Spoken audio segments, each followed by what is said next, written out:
What does it mean to you that we acknowledge that this is Blackfoot territory or Treaty 7 or Nakota as Dene territory?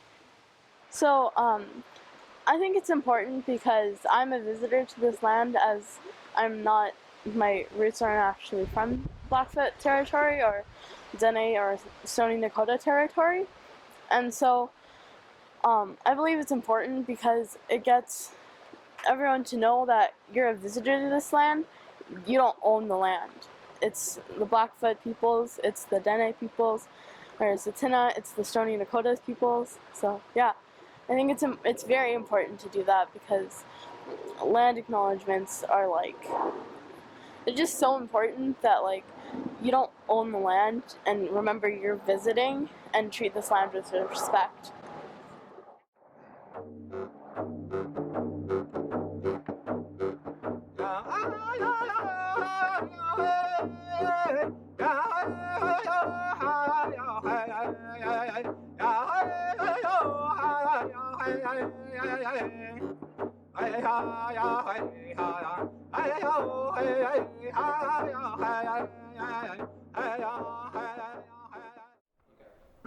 Tell me about yourself and who you are. Okay. I'm Ethan. My name is Ethan Twoyoungmen. I come from the Stony Nakota Reserve. I work with Canada Bridges as a program assistant, and I'm out here based on working with youth and helping encouraging them in their journeys. My Yiska name is Wasuwida, and I come from here, Minithni Wapdun. That's the name of this river here, and I guess the Wasijus call us Nakota or Stony, but we call ourselves Yithkabi. Everything I learned from my family, both sides of my family, my father and my mother's side. And I went to school just right over there. I learned English there actually, because when I was a kid, everyone spoke Nakota. Everyone. You go to the post office, they speak Nakota. You go to the band office, everyone's talking Nakota. And you go to the gas bar and everyone's talking to you in Nakota. And so when I went to daycare, everyone was speaking Nakota. It wasn't until I got to grade 1 that they started to teach me English. Well, my journey as a youth growing up, I've been mostly surrounded by the traditional language, and it's always seemed normal to me. And so, like, hearing that language growing up, it's really encouraged me to step outside of my comfort zone and to really speak on, not just on behalf of my family, but just on myself to figure out who I am as a youth cubby.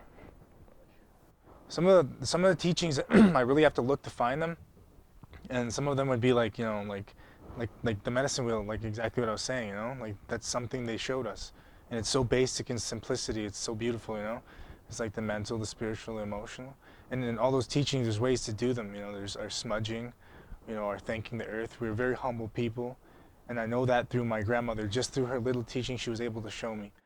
If the majority of it is being a stony woman, you really, really have to respect yourself. Where it brought me today is that if it wasn't for the teachings that I was taught by my mother and my grandmother and my past grandmothers, if it wasn't for them, then I wouldn't be who I am. Yeah, what I should say is like the one thing that really helped me was looking back to like our ancestors, like our like elders. Like when I look back to my grandmother, and she taught me a lot about like being Blackfoot.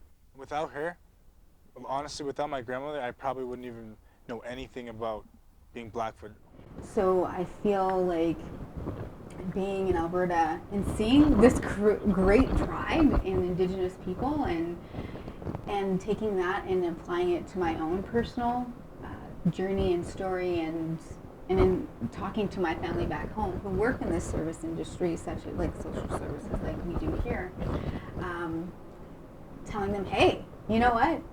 You need to fight for this funding, or you need to offer this. You need to engage your elders more. You need to do this, this, and this, because if you don't,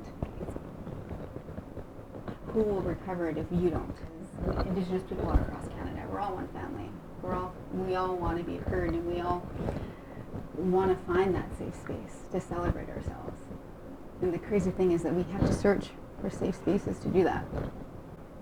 So when I got into university, it was one of the first times where I felt like I had opportunity to be like my whole self. And so one of those kind of experiences that led into sharing that story was working at the Native Ambassador Post-Secondary Initiative, where I was doing workshops with Indigenous youth, mostly in Alberta and some in BC.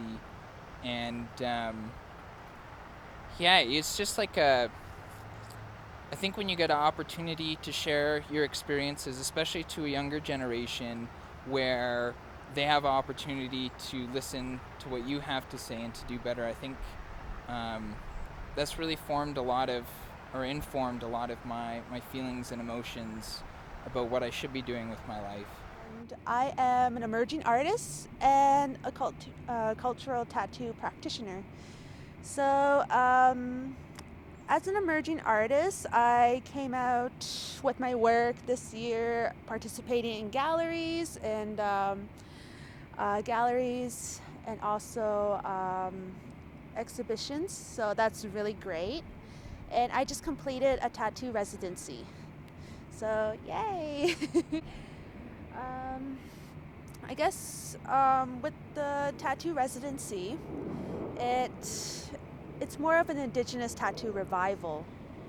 So with the revival, we are bringing something back that was soon to be lost, and also that there are so many tribes that partake the tattoos with working with hand poke and skin stitch, and it was a beautiful method that almost disappeared from history.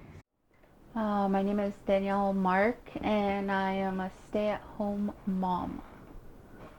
I'm also organizing the Pride Parade, the Stony Pride Parade float. Talk about the challenges that you went through as a two-spirited person. Okay, so when I first came out, it was a struggle. I felt really alone.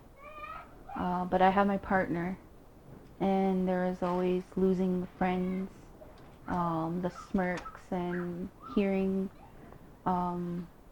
rumors, all that name calling. Yeah, it was tough. Well, I'm a human being, and it wasn't right to treat people that way, I thought. So that gave me courage to stand up for who I was and for other two-spirited individuals. So it gave me a lot of courage. Okay. Cheyenne, what type of message are you trying to share? Do you have a message for anyone watching this documentary? For the children and for the children of the future, and don't be scared to take that leadership role. Don't let anyone hold you back. There's no such thing as boundaries and limitations. It's all just a state of mind. I want to tell the LGBT youth and community that you're not alone. Keep fighting your fight. We're all here. We all stand together. Yeah, if you believe in something, fight for it. From a personal, speaking personally, I think the youth should put whatever differences aside you have with whoever you got it with, and just you got to work with the people that are next to you, and you just got to find your fire.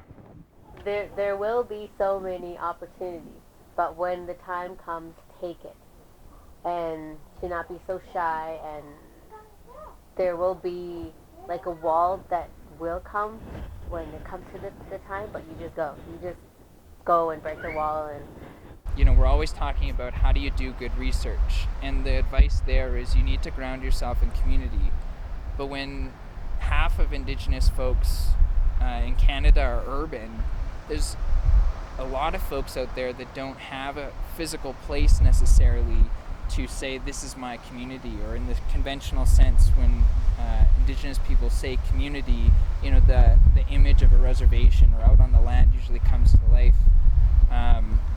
And I think that's true, and I think that's worth appreciating.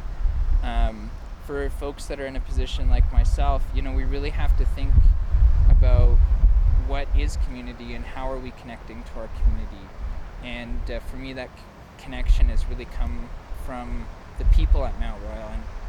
And what I've learned is that Mount Royal as an institution is a separate thing from Mount Royal as a community, and the people are not the institution necessarily. Impossible is possible, because this universe is abundant. I swear to God, it is. You can have anything you want. Just dream big. The reserve could be anything you want. You could always come back. Remember that. You can always come back. And you want to come back with Ferraris. No, I'm just kidding. You want to come back with nice stuff. And you can show it to other kids and they can build stuff. Because if you don't see it, it's beautiful out here, but there's so much turmoil that's going on, like right now.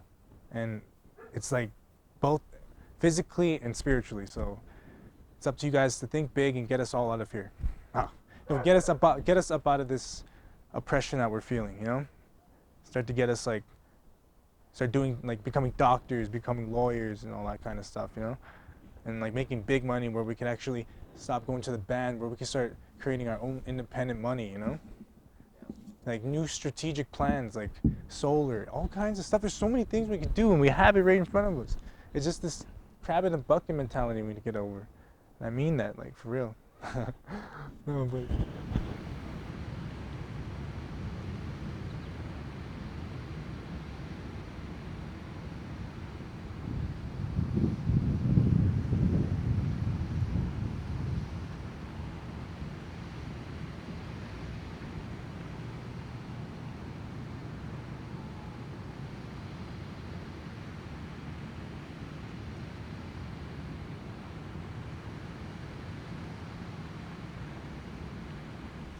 Glad you like it. I'm really enjoying this. Cool. Right on. And we're all doing a great job. Everybody. Good job, everybody.